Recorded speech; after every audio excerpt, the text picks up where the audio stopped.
বাংলাদেশের একজন ইউটিউবার দেব চৌধুরী উনি কি বলে সেটা শুনে আসি, পরে আমি কথা বলতেছি। এগুলোর দায় আমিনুল ইসলাম বুলবুলকে নিতে হবে। উনি অস্ট্রেলিয়াতে থাকেন, বাংলাদেশে থাকেন, মঙ্গল গ্রহে থাকেন।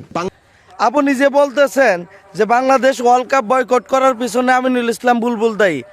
আমিনুল ইসলাম বুলবুল বুট প্রেসিডেন্ট থেকে সরে যাওয়ার পর উনি অস্ট্রেলিয়া থাকুক, নিউজিল্যান্ড থাকুক, যে দেশেই থাকুক না কেন, তাকে নাকি জবাবদিহি করতে হবে। আমার কথা হচ্ছে, আমিনুল ইসলাম বুলবুল যে সিদ্ধান্তটা নিছেন, সেই সিদ্ধান্তটা কি একান্তই তার ব্যক্তিগত কোনো সিদ্ধান্ত ছিল, নাকি এটা 18 কোটি মানুষের সিদ্ধান্ত ছিল? 18 কোটি মানুষ চায়নি যে ইন্ডিয়ার মাটিতে গিয়ে আমাদের ক্রিকেট দল সেখানে ওয়ার্ল্ড কাপ খেলুক, যার কারণে বাংলাদেশের বুট প্রেসিডেন্ট এই সিদ্ধান্ত নিতে বাধ্য হয়েছে।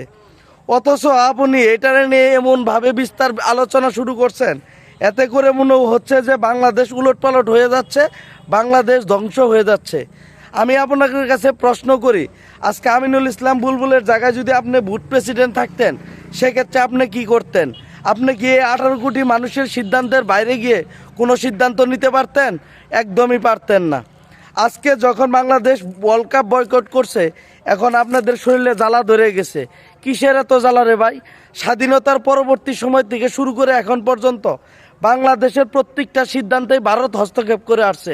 কই একদিনও তো দেখলাম না কোনো মিডিয়াতে যেয়া আপনি তার প্রতিবাদ করলেন যে এই সিদ্ধান্ত আমরা মানি না, এই সিদ্ধান্ত বাংলাদেশের মানুষ মানে না।